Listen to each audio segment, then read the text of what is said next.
नमस्कार साथियों, स्वागत है आप सभी का हमारे चैनल क्विक नोट्स पर। आज हम करने जा रहे हैं कक्षा 4 सामाजिक ज्ञान का अध्याय 5 थार भारत का मरुस्थल। तो आए शुरू करते हैं आज का वीडियो।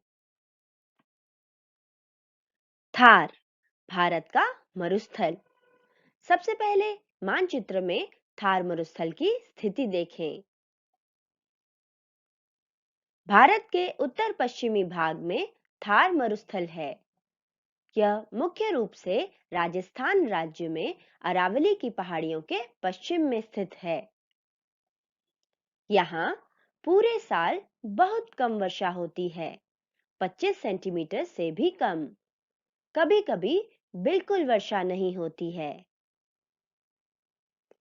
वर्षा कम होने के कारण यहाँ दूर-दूर तक केवल रेत के बड़े-बड़े टीले ही दिखाई देते हैं। पानी की कमी के कारण यहाँ वनस्पति भी या तो नहीं होती या बहुत ही कम होती है, इसलिए यह क्षेत्र मरुस्थल कहलाता है। थार मरुस्थल की स्थिति।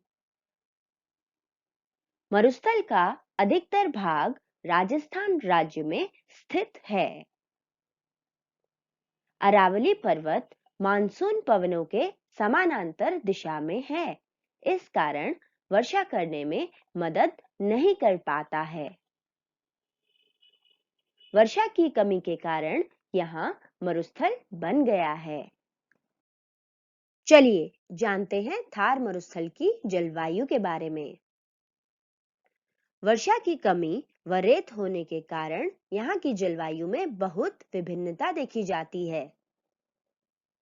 दिन में सूर्य की गर्मी के कारण रेत जल्दी गर्म हो जाती है और रात में जल्द ठंडी, इसलिए दिन गर्म व रातें ठंडी होती हैं। थार मरुस्थल के कुछ हिस्से तो पथरीले हैं और बाकी हिस्सों में खूब रेत है। यहाँ रेत तेज हवा के साथ उड़कर एक जगह से दूसरी जगह जाती रहती है। इससे इन टीलों की स्थिति बदलती रहती है। गर्मियों में यहाँ लू चलती है। लू तेज गति से चलने वाली गर्म व सूखी हवाएं हैं जो दोपहर से शाम और कभी-कभी देर तक चलती हैं। थार मरुस्थल में वनस्पति। मरुस्थल में पानी की कमी के कारण घने जंगल नहीं उग सकते। कहीं-कहीं झाड़ियां और कंटीले पेड़ व घास उगते हैं। कंटीले पेड़ जैसे कीकर, कैक्टस, बबूल तथा खजूर यहाँ की प्रमुख वनस्पति है। बारिश के मौसम में यहाँ छोटी-छोटी घासें उग आती हैं। मरुद्यानों के आसपास लोग पानी व उपजाऊ भूमि के कारण निवास करते हैं। यहाँ अधिकतर वही पेड़ पौधे मिलते हैं जिन्हें बहुत कम पानी की आवश्यकता होती है। थार मरुस्थल में पशुपालन। रेगिस्तान में थोड़ी बारिश से घास उग आती है, इसलिए यहाँ के लोग पशु भी पालते हैं। गाय, भैंस, भेड़, बकरी, ऊंट व कई किस्म के बैल पाले जाते हैं।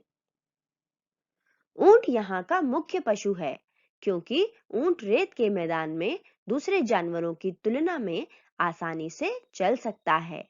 ऊंट कई दिनों तक पानी पिए बगैर भी रह सकता है। इस रेगिस्तान में ऊंट ही यातायात का मुख्य साधन है, इसलिए इसे रेगिस्तान का जहाज कहते हैं। इसका उपयोग हल चलाने व गाड़ी खींचने के लिए भी होता है।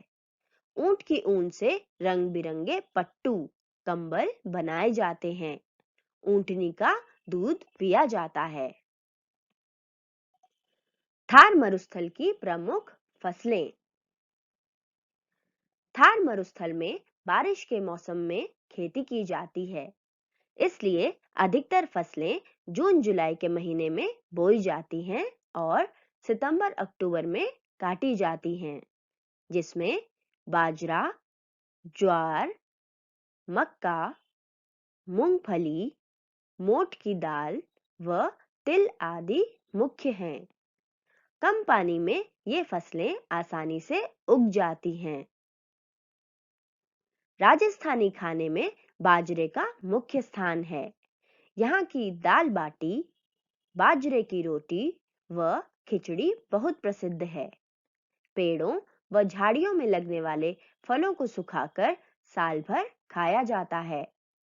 सिंचाई की सुविधाएं विकसित होने के कारण साल में 2 या 3 फसलें बोई जाने लगी हैं। गेहूं व सरसों भी उगाए जाने लगे हैं। थार मरुस्थल में पानी कहां से मिलता है? पानी के लिए यहाँ कुएं हैं, जिनमें काफी गहराई में पानी मिलता है। कई जगहों पर पानी खारा होता है। जहां जहां मीठे पानी का कुआं होता है, वहां लोग दूर दूर से आकर पानी भरते हैं। महिलाओं को पीने का पानी लाने के लिए काफी मेहनत करनी पड़ती है। रेगिस्तान के लोग पानी की एक एक बूंद का इस्तेमाल करते हैं। बरसात में बरसने वाले पानी को व्यर्थ नहीं जाने देते हैं। वे अपने घर के आंगन में जमीन के नीचे पानी की टंकी बनाकर उसमें बरसात का पानी जमा करते हैं। इस पानी को थोड़ा थोड़ा साल भर खर्च करते हैं। गांव की निचली जमीन पर तालाब बनाकर भी पानी इकट्ठा करते हैं, जिससे जानवर पीते हैं। राजस्थान में पारंपरिक तौर पर क्षेत्र को 2 भागों में बांटते हैं। एक जिसमें पालर पानी मिलता है, जो वर्षा से मिलने वाला जल है। दूसरा जहां वाकर पानी मिलता है, जो जमीन से मिलने वाला जल है। दोनों में अलग अलग फसल उगाई जाती है। राजस्थान में पानी का महत्व। राजस्थान में शुरू से ही पानी सुंदर चीजों से जुड़ा हुआ है। पीने के पानी का बर्तन, कुओं के चबूतरे, पानी जमा करने की हौदी तथा उनके ढक्कन, सब की खूब सजावट की जाती है। यहाँ पानी के सही इस्तेमाल के बारे में कहानियां, कहावतें और मुहावरे प्रसिद्ध हैं। लोक व्यवहार में भी पानी की हर बूंद का उपयोग किया जाता है। जैसलमेर में आज भी लोग लकड़ी की चौकी पर बैठकर नहाते हैं। उसके नीचे एक बर्तन रहता है। नहाने से गिरा पानी उसमें जमा होता है, जो जानवरों के काम आता है।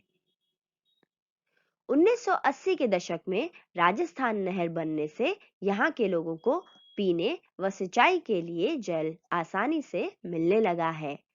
यह नहर पंजाब के हरिके बांध से निकलती है और राजस्थान के थार मरुस्थल में बहती है। अब इसे इंदिरा गांधी नहर के नाम से भी जाना जाता है। यह भारत के सबसे बड़े नहर तंत्रों में से एक है। Thanks for watching. आशा है आपको आज का पाठ पसंद आया होगा। इसी रोचक तरीके से और भी पाठ पढ़ने के लिए करें हमारे चैनल क्विक नोट्स को लाइक, शेयर और सब्सक्राइब।